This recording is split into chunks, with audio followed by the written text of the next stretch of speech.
First and foremost, let me just remind everybody about what it is that we are dealing with right now. The people that are really vulnerable during this coronavirus epidemic are 50-year-olds and over, especially if your health is weak, if your immune system is weak, your respiratory system is weak, you are the most at risk. So, please take precautions. Make sure that you follow whatever, the doctor is asking you to do. For the rest of us who are healthy, let's take some, type of social responsibility. I think that's the minimum that we can do to support and not spread the virus. As far as everything else that's going on, just remember that we're going to come out of this. And whatever actions and behavior you took during this time, markets are watching. Everybody's really looking at us as, leaders of the world. So let's really show what we're about, and that, we are educated. We are learning from our mistakes, because at the end of the day, that's really what the financial world leaders are looking to do. How do we fix this disabled economy that just got weakened by this spread? So let's all do our part and, check in on our loved ones, check in on our, people over 50 years old, anybody that's, sick, anybody that's important to you, check in with animal shelters, especially organizations that do volunteer work, as right now they're running low on supplies and manpower, because we are being told to stay home and be safe. So if there's anything that you can do from the comfort of your home, just do that. I think that's the minimum that we can do while not spreading this virus. So yeah, let's go together and make a difference. Right now, the financial world leaders are really looking to mitigate, reduce, and transfer the current risk that we have. They are looking, as everyone's looking at the stocks, they're plummeting. So everybody's looking to see what instruments what other financial investments, vehicles, instruments, whatever you are familiar to the term, what can we use to use against the current stock that we have already invested in. So that is basically, right now you're probably hearing a lot about, companies giving out classes for stocks trading. Learn about it if that's what you're into. The best advice that I can give you if you are jumping ship on, stock purchasing, is to really look at the grade of the company that you are looking to buy from. Right now it's a wave. If everybody goes back to the 2008 market crash, how it crashed, everybody jumped ship. So just be really wary about where you're putting your money, because there's a lot of junk stocks out there. They're called penny stocks, that if you buy the wrong ones, you gotta know when to put in a put in, when to put in a call, when to get out, when, how to deal with forwards and futures and all of that. So there is, if you are the high risk, you love, this is just your type of investment, this is the wave that you like to ride, just make sure that you do look at the companies, the investors that are involved in these stocks. Start with the very top. If you are looking for a safer, kind of like, I'm not really that crazy about losing that much, make sure, just general rule, I would say, look at the top companies, the leaders, because they're the ones that are looking to get as much as they can for their investment. So they will be the ones that you want to follow, because they're gonna know when to get in and out. If you're not really looking, for big investments, stuff like that, you're looking to not lose your 401k, you're looking to not lose your principal, definitely stocks is not a conversation for us. Definitely I would look at bonds. Right now, what the financial managers are doing, they're looking at what can they use to offset the losses from the current, stocks that we have put in. So with how does this affect everybody else? Well, most of us have our money in stocks if you have paper assets. Stocks work against bonds. Bonds basically protect your principal. Every dollar that you put in. Stocks are a little bit more reliable. They're a safer instrument. Therefore, you do not incur a lot of interest or a lot of profit for your money, because the idea is not to really grow it. The idea is to preserve your income plus adding, some additional money. So that's how they use the stocks and the bonds against each other. So if you have some money in stocks, well, it will be very smart for you to buy some bonds to hedge them against each other, I should say. The problem that's happening is that the world economy, everybody's very codependent on everybody, but as we all know, the U.S. has been the leader. So if we are in trouble, everyone's like, well, what are you going to do, to fix it? Because we have been doing it this way. So all of the world leaders from these countries are getting together, they're having meetings, and they're saying, well, how do we go about, boosting on our economy during this recession that no one really, this people getting sick and all of that. No one really asked for us. We didn't ask for it, right? So they're trying to rectify as what we call, as of today, is the economy as we know it today. They're trying to preserve as much as they can. I'm not trying to freak anybody out or anything, but I'm just saying that's what the other world leaders have been doing. So they're really looking to us to see how savvy of investors are we. Let's not repeat what happened in 2008, I guess is the message that I'm giving. If you are going to go ahead and jump ship on, stock purchasing and trading and all of that, just make sure that you do look at the quality of the company that you're investing in. Make sure that the money that you are putting in is coffee money, as we call it, and you're okay with losing that money because it's the wave that you're going to be riding. This conversation is just specifically for those, high interest seekers, which there's just, everybody's on a different risk tolerance. If you are not that, make sure that you are looking to protect, the current stocks that you have at hand.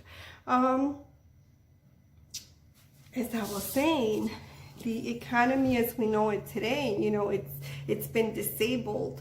Think of it from your perspective. If you have a job, like we all do have a job, we show up to it every day, but then your income has been, hurt. You lost your leg. That's basically what's happening to us right now. Our economy is becoming disabled.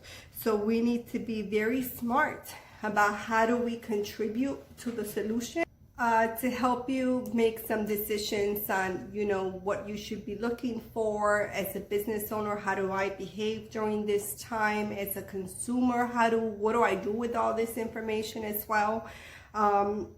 Right now, as the businesses are being forced to shut down for various reasons, either there's no customers coming in, either, they're in the type of business where there's more than 10 people grouping, they're not recommended to be open. So they are saying that they are keeping most of the consumer needs open. So there's no need for all of this hoarding that's going on, that just kind of took a life of its own.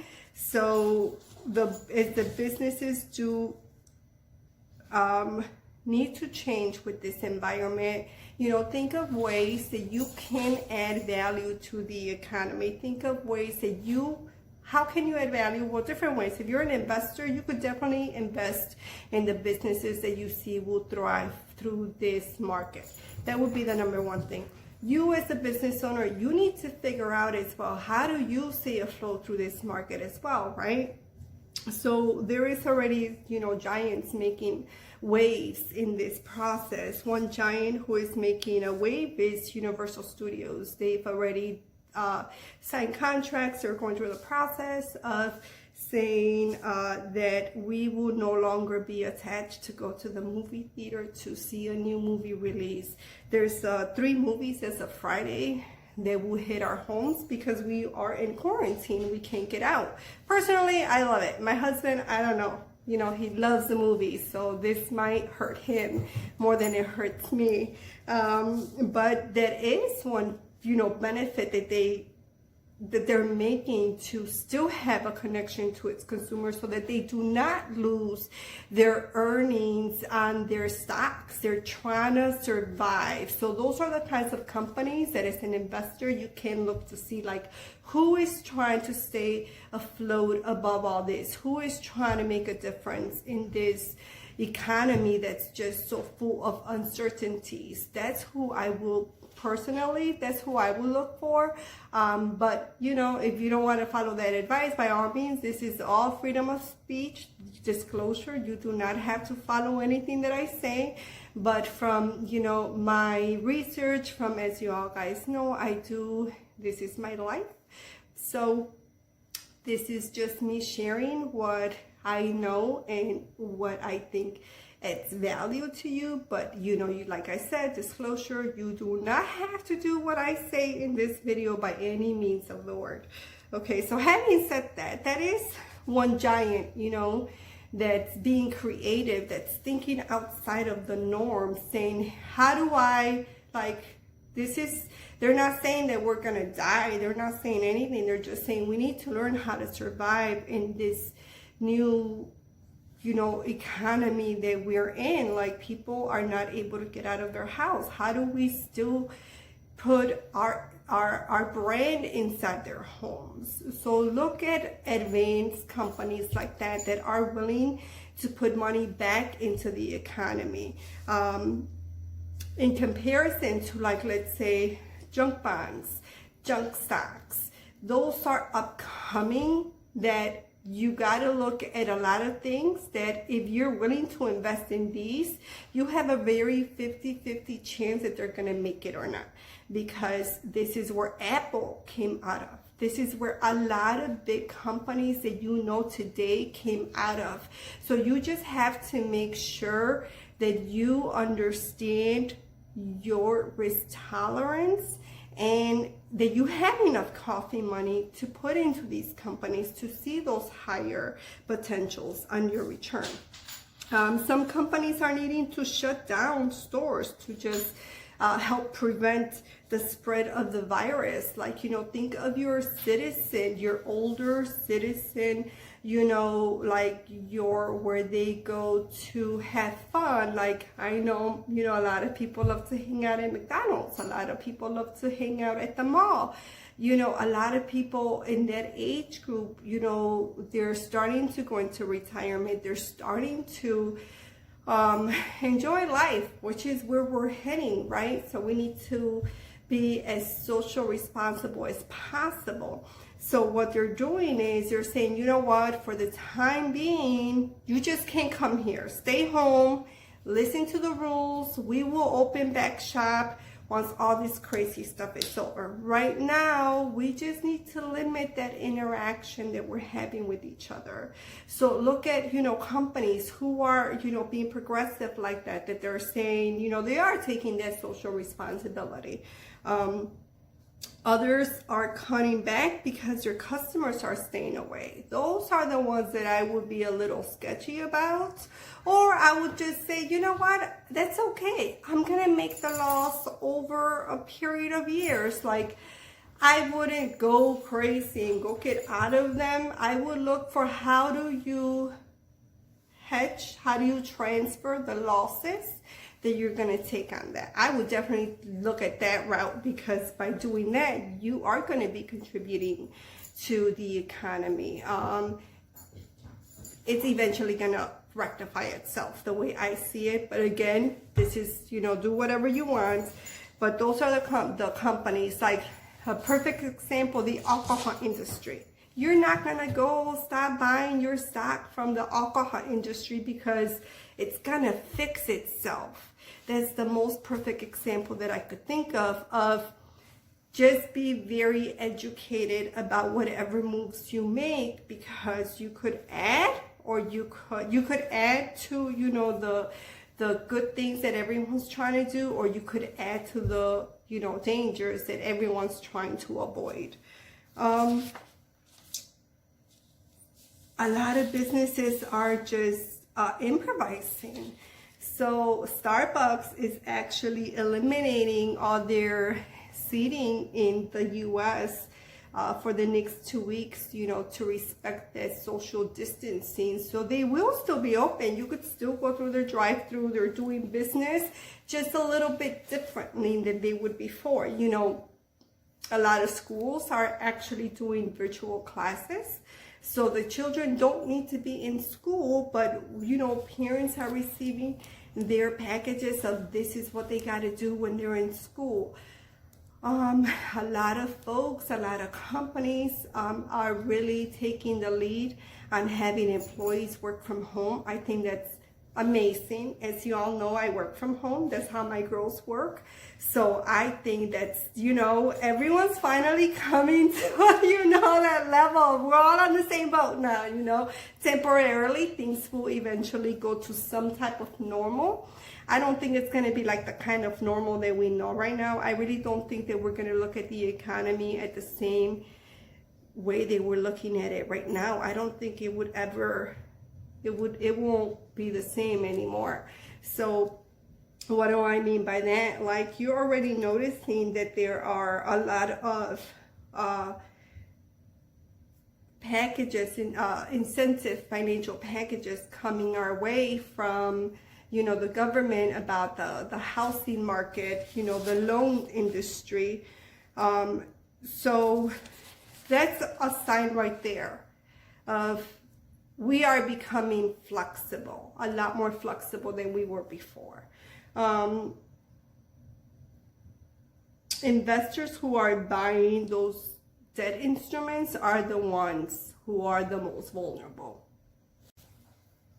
So having said this, investors who buy debt instruments are the ones that are most at risk at losing value on their stocks at this time.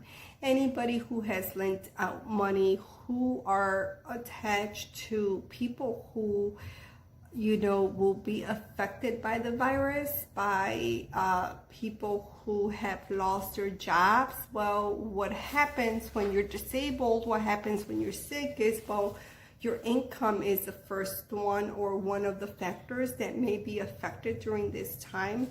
So when you look at these, at the stock market, well, that's the folks that are losing most of, they're taking the hit for the rest of us, basically.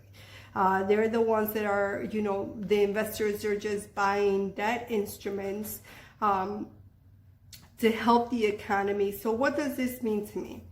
As you have seen, there are already financial packages out. You know, the mortgage industry is still trying to help with the economy. They're still trying to rectify the economy.